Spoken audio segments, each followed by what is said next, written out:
In this video, I'm just going to do a quick Q&A. If you enjoy this kind of content, please subscribe, turn notifications on, and then click down the bell thing so that a menu drops down and you'll see there's like different types of notification alert settings. Click the one that says all the way, lot 10, lot these are 11, but lot all the way, Spinal Tap reference.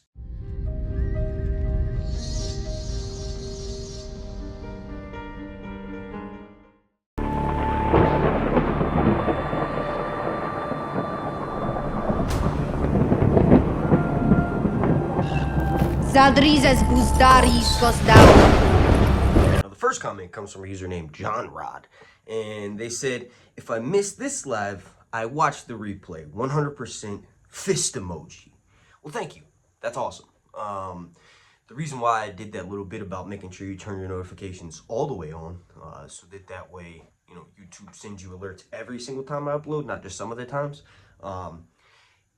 Not every single one of my subscribers gets notified. There's 100,000 people that are subscribed to my channel here on YouTube, and not every one of them gets alerted when I upload. So please turn your notifications all the way on, lot to all. Now the next comment comes from a user named Greek Lettering. Now it's not Greek, the username isn't Greek Lettering, but I have no idea what the username is. So thank you for taking the time to watch and leave a comment. The user says, Sir Hunts, is any chance that House of the Dragon can start not in April 2024, but later, like maybe winter 2024, because they have to create dragon fights. Now, winter 2024 is 2025, okay? Winter 2024 will be starting in December 21st. So do I think the show would premiere from December 21st until December 31st, 2024? No. Late fall, perhaps. But that's pushing it. They have all of 2023, what little bit remains to us of 2022, and then you're saying pretty much all of 2024. Too long. That's impossible. That would be pretty much never done before. For a show to be as successful as House of the Dragon was, and then to wait nearly 3 years for another season is insane. Especially when it's a follow-up to the first season that literally got as many viewers as the later seasons of Game of Thrones. They are prioritizing the show. It's number one. They probably put it before all the other projects aside from maybe the Jon Snow show, right? The reason why I say this is because, you know, there's been cuts in Warner Media. Shows, movies are being panned entirely even after being filmed and, you know, spent hundreds of millions of dollars. And one of the things that guaranteed to pump money into, you know, Warner Media and HBO and, you know, House of the Dragon, Game of Thrones, it just makes sense that they're not going to necessarily rush it. And then here's the thing, they don't have to rush it because I've said this, like all of these videos post season 1, Leavesden, that studio, and I'm showing you right now, has the world's largest green screen. They took the same technology that was used on The Mandalorian and then multiplied it by 1,000 when they built this Leavesden studio. Now, yes, it will be used for other TV shows and other movies, and yes, it could potentially be occupied, which could potentially, down the line, make us wait a little bit longer for some of the later seasons of House of the Dragon, but as of right now, that green screen will be used to cut the amount of time it takes to film scenes on location in half, if not even more than in half, right? So it just won't take as long. If I had to guess, at the latest, September 2024. And that's pretty much because that would be exactly 2 years after the show aired. It came out August 21st, so that's almost 2 years later. But I have a strong feeling and inkling that it should be coming to our screens in April, maybe early May in 2024. Now, the next comment comes from a user named Baron. And they said, Sir Hunts, do you think the Battle of Rook's Rest will be episode 9 or episode 10? Now, this is the question that I'll probably title the video after.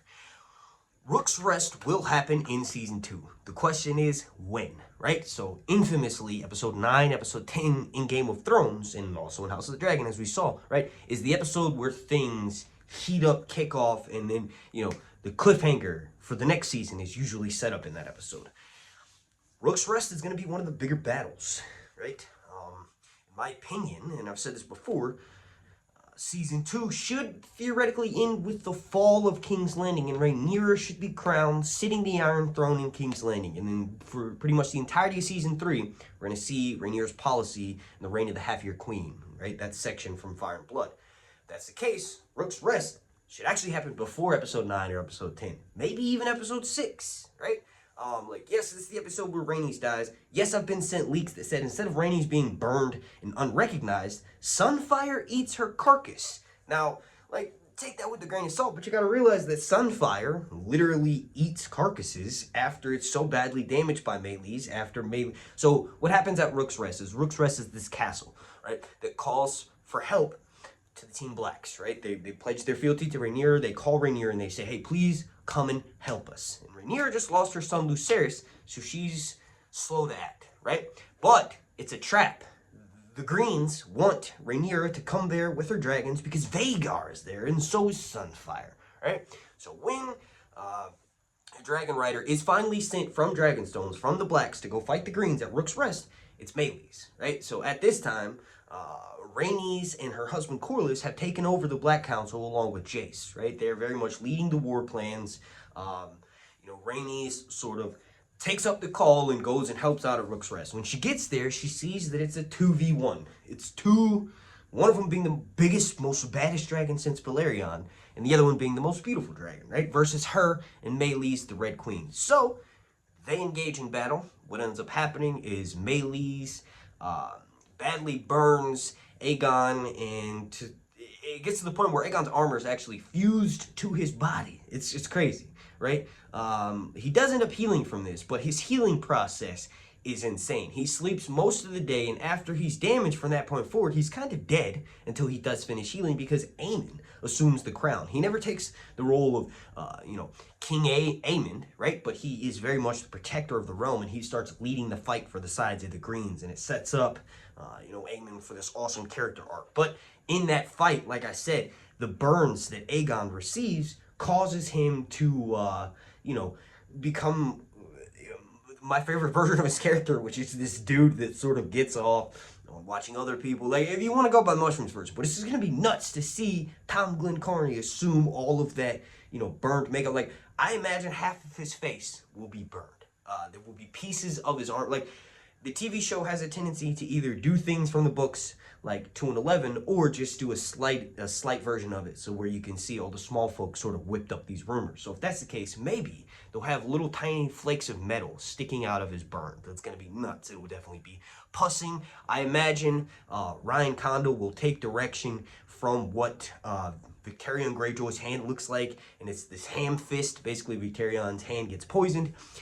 He tries to have it healed by a maester, but the maester is potentially poisoning him more, making the wound worse. And this is in the main series of books in A Song of Ice and Fire, right? And then he ends up finding this fire priest, Moqorro, floating out at the ocean. Moqorro comes aboard, heals his hand, and he has this smoking, flaming, crackling pork fist that is stronger than it ever was. And I feel like if Ryan, likes the books like I do, he'll have it so that, Aegon has to call in a fire priest to come and heal him, and like he has just like, I don't know, something similar to what's described for Victarion in the books. But if I had to guess, Rook's Rest should happen in episode 6. Thank you, Baron, for that comment. Now the next one comes from a username Winterfell26, and they are a channel member here on YouTube. If you're unaware, a channel member, you can join for like $1. You get to watch all of my videos ad-free, and that really helps me out because I get 60% of whatever the revenue is from anybody who joins my channel members. So thank you, Winterfell26, for watching and leaving a comment and giving me some of your support. They mentioned my top 5 would be, and not in this order, Jon Snow, Ned Stark, Arya Stark, Tyrion Lannister, and Robert Baratheon. Though I did start to like Jaime by the end. This is from a comment that I did where,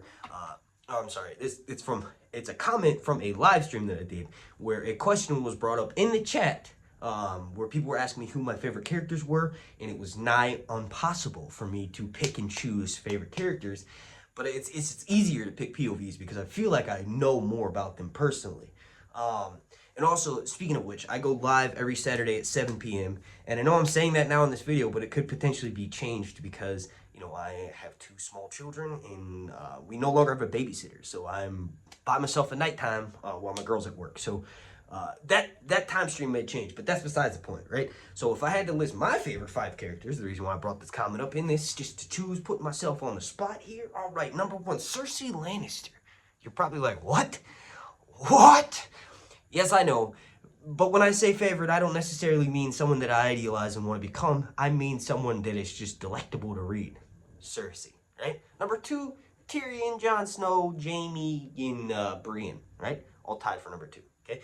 Number 3, I'd have to go with Arya, right? And then right next to Arya, Breanne, because Arya is becoming a warrior and becoming part of the mythos and legend that is A Song of Ice and Fire. Like, she's becoming an assassin for the Faceless Men, and the history and the lineage of that goes way back. And then Breanne is becoming the Three-Eyed Raven. So both of those 2 chapters, Bran's POV and Arya's POV, and all of these books have revealed so much about this world. So that's why it's easy for me to put them so high up at number 3. And really, they're number 1. But I already said that was for Cersei because I love reading her, right? Then number 4, number 5, Catelyn, right? And then Theon. Theon's chapters, initially when I first read the books, I read Theon's all the way through and skipped over everyone else's. So maybe since I've spent the most time with him, he's just sort of fallen down the line. And also, it's really sad to read those. Thank you for your comment, Winterfell26.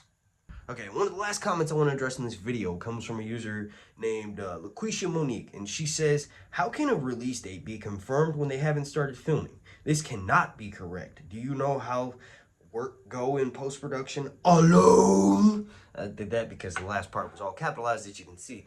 Well, actually, hold the fuck up, lady. I know probably just a little bit more than the average person about production stuff. But if you actually took the time, instead of just like looking at the title of the video or glancing over maybe the description, clearly you didn't read it, you realize, no, it's not confirmed. That is, it's speculation, right? But you gotta, I'm not even gonna respond to the rest of that comment in this video. Moving on. All right, and the last one that I want to address from this video, it comes from a user named Sid, and they said, what's up, bro? Do you have some type of P.O. box for your business? Some of YouTubers have a P.O. box where patrons can send gifts. Also, do you email where patrons email you? Okay, so if you want to join my Patreon, that's linked down below in the description. Or go to patreon.com/SirHuntsReviews. I upload very frequently there. In the content that I upload, there's an audio podcast called Leaks and Lore. It's mostly just lore right now, where I'm talking about the main A Song of Ice and Fire series, but when House of the Dragon on, I was doing extra content theory videos during that time. I was also talking about Fire and Blood and what happens in the books compared to that. But you can join for as little as $1, and I created that several years ago. But ultimately, I hyped it up, and I want it to become my main source of income because YouTube is so unreliable. It's why I've kind of stopped uploading the past 2 weeks. I'm trying to give the algorithm a break before I hammer it down to a bloody stump with my upload schedule coming in December, right? So if you want to join my Patreon over there, also it's linked down below in the description, patreon.com/reviews. Also, I did actually get a P.O. box. I know that seems crazy because I don't even like to think of the idea that people subscribe to me or fans of me. I just think they're like, they like my stuff, right? It just, the idea that I have fans is crazy to me. But I did get a P.O. box. I put the address up here. If you want to send me something like a pizza, feel free to do so. It's linked down below in the description as well. Thank you all for watching. More content's coming. If you want something right now, consider checking out my Patreon. Please slap a like on this video. The like goal is going to be 420. I don't know.